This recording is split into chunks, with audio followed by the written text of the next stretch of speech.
Ciri utama satu kehidupan adalah adanya satu pertumbuhan.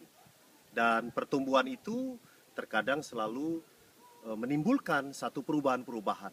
Dan perubahan-perubahan itu mengindikasikan adanya satu pertumbuhan-pertumbuhan tersebut.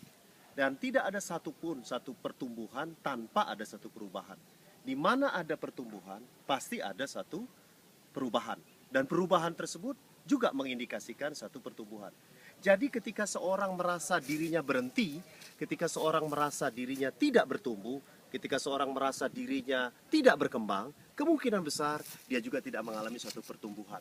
Sebagai contoh dalam pertumbuhan karir, kita tahu ada satu perubahan-perubahan. Orang ingin meningkatkan karirnya, dia harus siap untuk melakukan satu perubahan.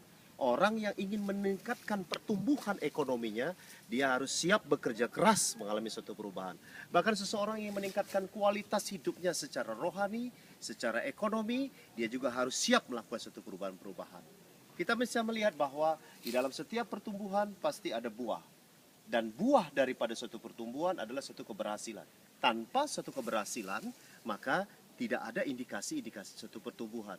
Jadi suatu pertumbuhan tersebut merupakan sesuatu yang luar biasa di sini.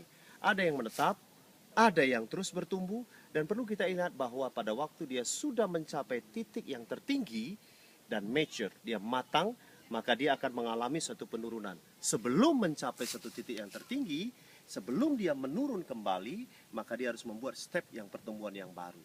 Berarti pertumbuhan tersebut terus menerus dan tidak pernah berhenti sepanjang dia punya kreativitas di dalam membuat step yang baru, punya kreativitas di dalam dia membuat satu titik awal perkembangan yang baru, dan siap menghadapi satu perubahan-perubahan.